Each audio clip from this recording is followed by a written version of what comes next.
Hey everybody, this is Jen Nye, and I am the Volunteer Communications Director for Whole Washington.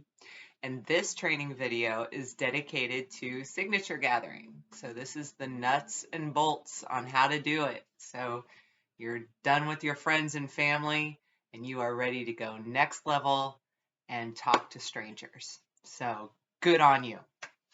So the first thing you're going to want to do is just check your supplies. So make sure that you have everything that you need so that you are comfortable. Make sure to bring water, bring snacks, bring a hat, bring SPF, wear comfy shoes, whatever it takes so that you are personally comfortable.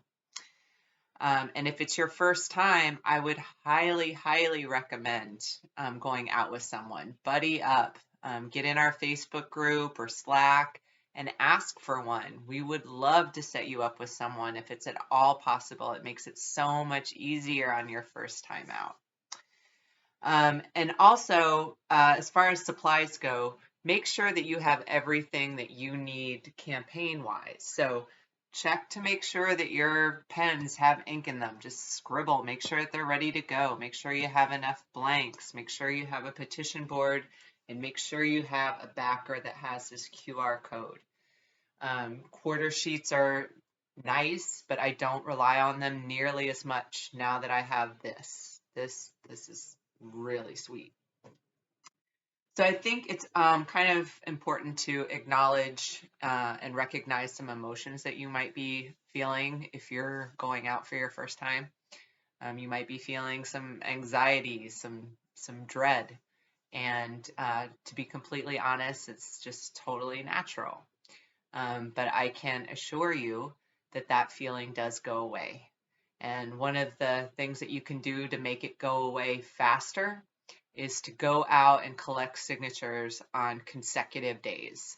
So just do it a couple nights in a row, 3 nights in a row, and that weirdness, that weird anxious feeling just kind of goes away, and you become just kind of obsessed with getting signatures. So now let's say you're getting ready to go out and you've picked your place. One thing that I like to give each location is a chance. And so I say to myself that I'm going to give myself 5 to 7 no's just to kind of try on the location for size. And if I get 7 no's in a row, then I'm going to just call this place cold and move on. You kind of just want to stay open and curious, like you're researching, and that you're going to be reporting back on good and bad locations to other people in your area that might be also gathering. So look at it that way, that you kind of want to just document how it goes. So, like I say, this board here and the words universal health care are going to go a long way.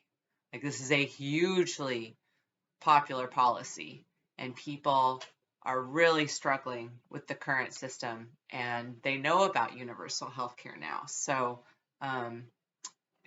in a lot of cases, you aren't going to have to do anything except those words.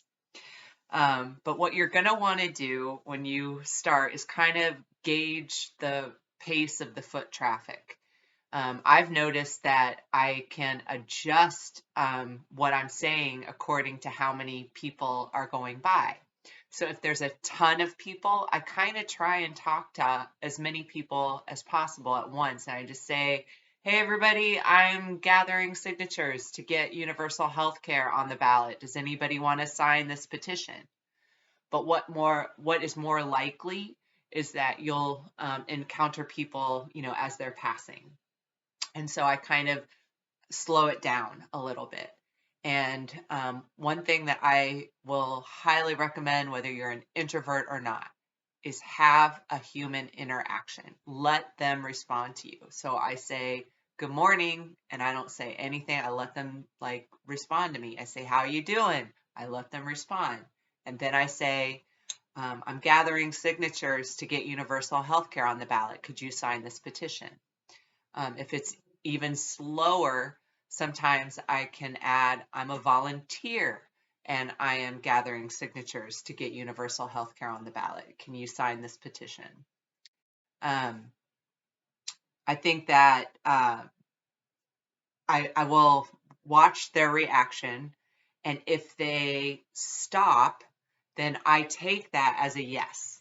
So I've learned to like really push forward when I see any kind of like hesitancy, and I take that as a yes, and I will just get a board in front of them and give them instructions on how to fill it out immediately. So if they kind of stop, I'll just be like, great. So your signature goes first, then print. This is where you're registered to vote. This also kind of helps like eliminate that one question. And then I say, and these last columns here, if you want to get updates on the campaign. And then I also kind of gauge to see, are there other people around? Is someone with this person? Do I want to hand a board to them? So if you have multiple boards, this is where you'll save a ton of time. Always go with 2. And when you get really into it, you're probably going to want 4 or 5 because it'll save you a ton of time and get a lot more signatures. So then while they're signing, this is when I offer information, especially if there's nobody else coming. So I will kind of back up and explain, and I will say something to the effect of, this is a statewide healthcare system that would essentially put insurance companies out of business. This would mean that your healthcare is not tied to a job anymore. And it would mean that everybody's covered, everybody has healthcare, and everything is included. So I will say vision is included, dental is included. If I'm talking to an older person, I will say hearing aids are included. If I'm talking to a younger person, I will say reproductive care is included. And I will say you won't have to deal with any deductibles or copays or networks or medical bills or any of those things that are associated with insurance companies. And usually that's plenty to make them happy. And then I will end the interaction by saying, we have to get 400,000 signatures by the end of the year. So thank you so much for stopping. This means a lot, and spread the word. Let's see here. Inevitably, you're going to get the question, who's paying for this, or how is it funded? And questions like this are really great. It means that they care, they want more information, and that they are interested. So what I say, and believe me, I'm sure other people have other methods, but what has worked for me is I say the predominant source of funding is still employers. It's just they're paying a lot less. They're paying a percentage, a payroll tax percentage, and they're putting it into a trust as opposed to buying plans for their employees. I say it saves them money and it removes a lot of the administrative burden from them. And then I also say there's also a capital gains tax, and this ensures that the wealthy pay their fair share. Say we have a very regressive tax system in this state, and this helps with that. And a lot of times that's plenty enough for them to hear that it's been thought of and that we know what we're talking about. If they want more details, or if you just aren't comfortable yet, rely on that QR code. You can say, I know that the information is available on the website and I have a really quick way for you to get there. And I just say you just take a picture of this QR code and go to the FAQs, and it's one of the very first ones. How are we going to pay for it? Another thing that you should probably do is just be prepared for the no's. Like, just know that that is part of it and that it's fine and that it's no reflection on you. So you're going to get a lot of I'm goods or no thank you or commie or whatever. And all you have to do is just say, no worries. enjoy the beach, or have a great day and have a good time at the market, or whatever, wherever you are, enjoy the event, enjoy the show, have a great day, just something pleasant, and let them go. You'll also get people that are from out of state. And I try to be super kind to them too, because they might know a Washingtonian. They might be staying with a Washingtonian that hasn't heard about this yet. So, and I know that I am speaking from a very blue part of the state. So, experiences may vary, but this is not your job to win arguments, and it's not your job to convince people. It is your job to find the yeses. So don't personalize anything. Don't internalize anything. If anything, just gamify it. Just look at it like you got to get signatures, and you just have to keep looking. Just a couple more things. One is I'm begging, please take photos, even if it feels kind of uncomfortable.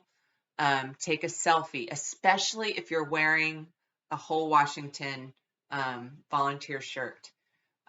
We have to get this out on social media so that people are familiar with seeing these shirts and what they mean, and that they will come to us. So if you go out with someone, take photos of each other.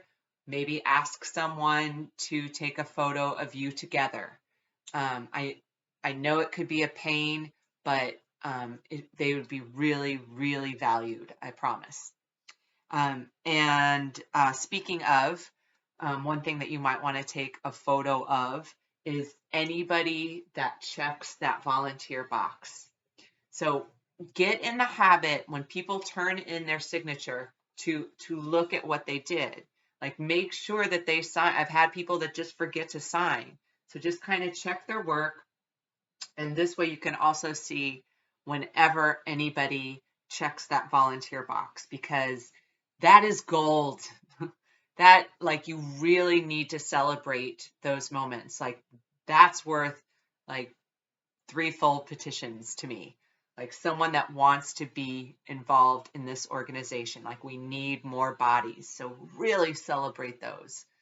Whenever you get that, make sure you ask their name, or ask where they live, or give them an air hug, whatever. It's awesome to get new volunteers. I think honestly that's what I had for this video, but I'm sure the discussion could still keep going. So please put your own tips and tricks in the comments, or if you have questions or a need for any other kind of video, put those in the comments too. And thank you so much for being involved with Whole Washington. We're going to win universal health care. Take it easy. Bye.